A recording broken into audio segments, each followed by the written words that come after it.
Okay sir, सबसे पहले आपका बहुत बहुत स्वागत है हमारे इस कन्वर्सेशन में। Thank you. मैं आपको बहुत बहुत बधाई देना चाहूँगा जिस तरह से वजह तुम हो, जिस तरह से सोशल मीडिया पर बज़ क्रिएट कर रहा है, लोगों की ज़ुबान पर है, लोग शेयर भी कर रहे हैं आपके ट्रेलर को। क्या पहले से आपने एक्सपेक्ट किया था जिस तरह से जो माहौल है ट्रेलर को देखकर लोगों के बीच, ये इस तरह से बज़ क्रिएट कर सकता था? ऑनेस्टली आई थिंक जो विशाल पांड्या की फिल्म्स रही है, they've always been very hyped films and their trailers have always, उनका आप कोई भी ट्रेलर देख लो, चाहे वो हेट स्टोरी 2 हो या 3 हो, आई थिंक हमेशा बस क्रिएट करता है, which is a very good thing. And कहीं ना कहीं ये था मुझे कि आई होप ये बस क्रिएट करे, क्योंकि मैं काफ़ी टाइम के बाद एक फिल्म कर रही थी जिसमें मैं एक प्रॉपर फीमेल लीड हूँ, तो कहते हैं ना थोड़ा सा डर भी रहता है कि आई डोंट नो क्या कैसा रिएक्शन आएगा, but I think the response has been amazing. काफ़ी अच्छा लग रहा है लोगों को। एंड जैसे कि आप देख रहे हो कि ट्रेलर में it's a thriller, so it's about live murder on TV, which is definitely a never heard before story.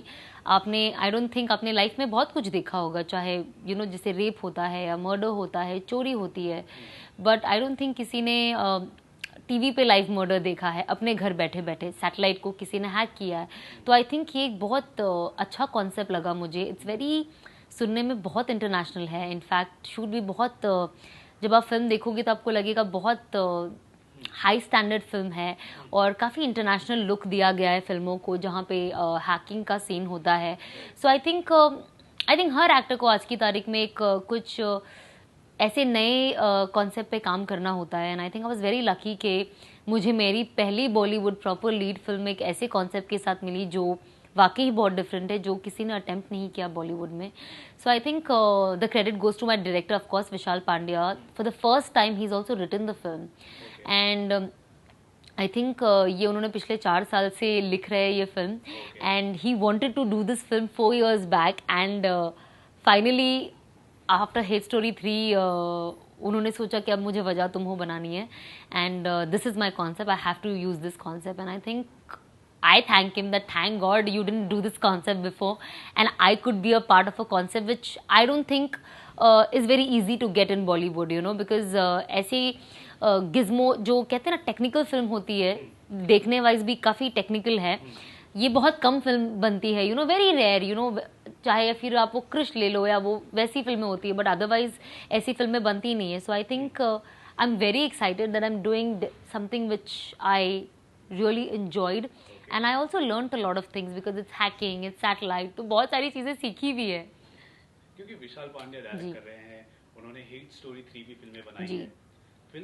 Film को मैंने ट्रेलर देखा, काफी गौर से मैंने देखा है, कुछ ना कुछ अगर देखा जाए कहीं ना कहीं थोड़ा सा टच जो है हिट स्टोरी 3 सीरीज की जो फिल्में हैं कहीं ना कहीं मेल खा रहा है। हाँ। तो मैं आपसे जानना चाहूंगा उन सीरीज, उन फिल्मों से कितना अलग होगी ये फिल्म, अगर आप शॉर्ट में आप बताना चाहें तो। आई थिंक मैं सिर्फ ये बोलूँगी, जब एक डायरेक्टर फिल्म बनाता है तो उसका एक फोटे होता है, और विशाल का फोटे है थ्रिलर। हर एक का एक स्टाइल होता है। आप अगर आई थिंक वजह तुम हो के बाद जब मैं एक और 2-3 फिल्म करूँगी तो आप बोलोगे यार कहीं ना कहीं ये जो सीन किया है सना ने वो फिल्म से मैच होता है, बट दैट इज़ मी, और वो बदल नहीं पाएगा। उस तरीके से जब एक डायरेक्टर फिल्म बनाता है तो एक उसका एक स्टाइल होता है जो वो कैरी फॉरवर्ड करता है, एंड आई थिंक वही चीज़ है। एंड जस्ट बिकॉज विशाल की पिछली फिल्म हेट स्टोरी 3 थी, एंड आई थिंक रिजेम्बलेंस सिर्फ इंटीमेट सीन्स का हो रहा है और कुछ नहीं, बट अगर आप इंटीमेट सीन्स भी देखोगे, अगर जो प्रोमो में दिखा, जो हमारे ट्रेलर में दिखाया गया, वो काफ़ी डिफरेंट है हेट स्टोरी 3 से, in terms of film making, in terms of shooting, in terms of everything.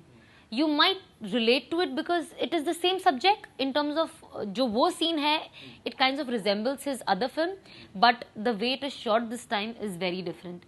And I think जब आप ऐसे सीन करते हो और जब आप हाँ बोलते हो ये सीन करने के लिए, I think the most important thing is that you have 100% faith in your director.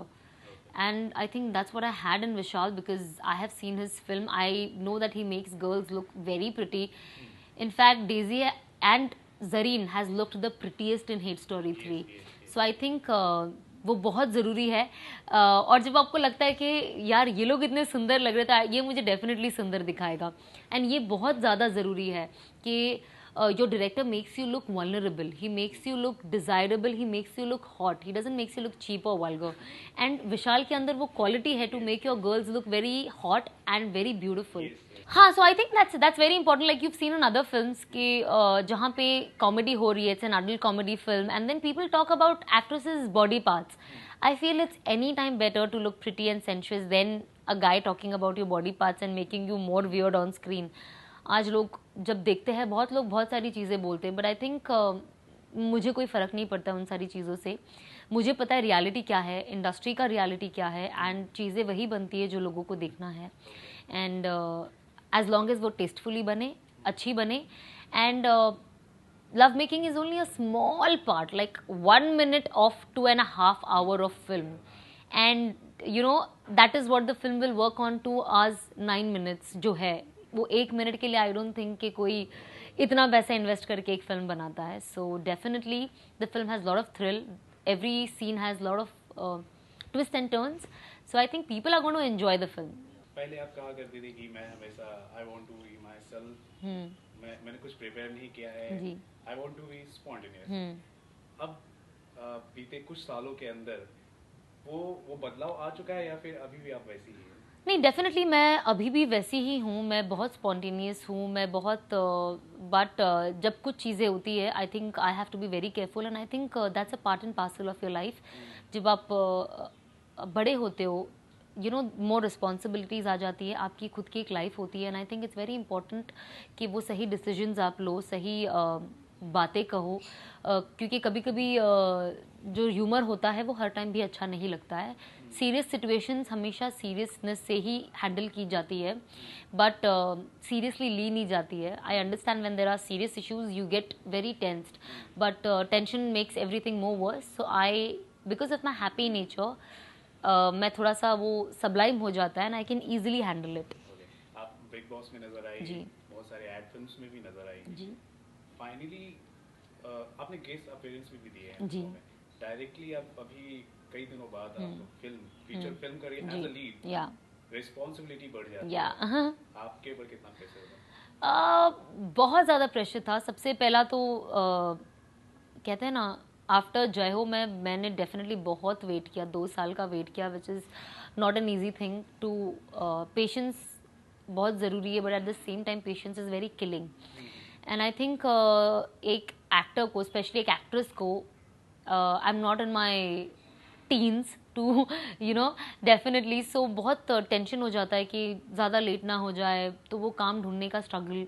And then I think I really owe this film to Bhushan ji and Vishal totally.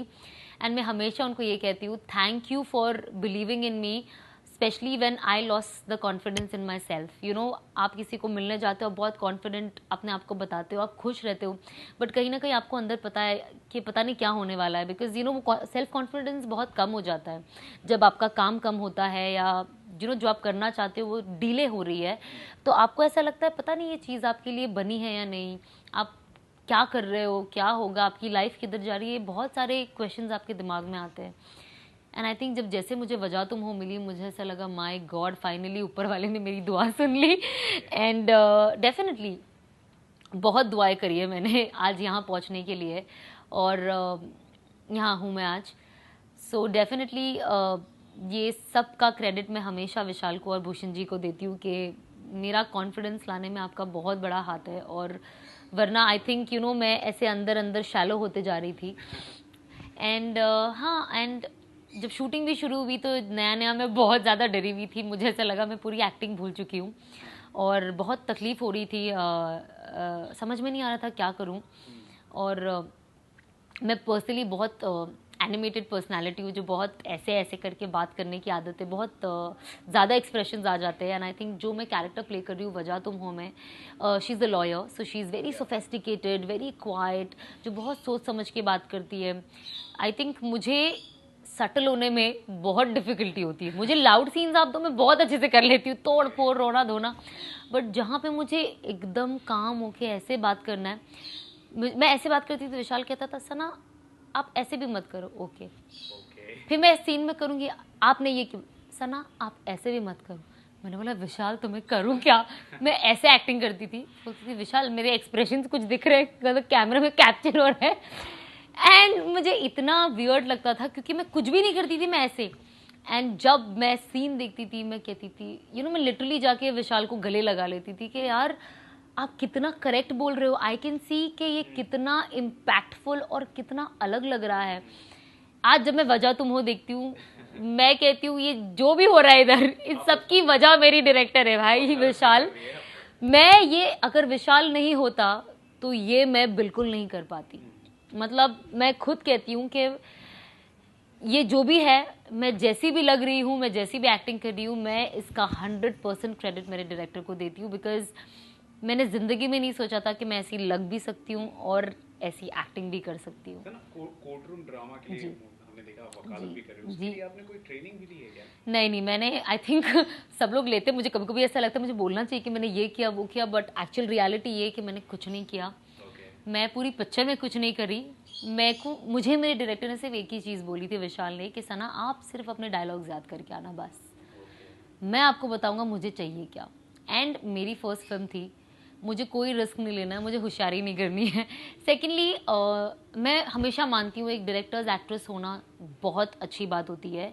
Do what your director says because that will help you get more variety out of you, and I think that's what I wanted. And अगर I think मैं अपनी acting करती तो मैं वो same पुरानी घिसी पिटी चीज़ें करती, बट विशाल ने मुझे आई थिंक पिक्चर के साथ एक्टिंग भी सिखा दी है। पिक्चर तो दिया ही है, बट आई थिंक मेरा एक फ्री कोचिंग क्लास हो गया जो बहुत ही अच्छा हुआ है। एंड मैंने विशाल को यही बोला that it is gonna help me a lot in my future films,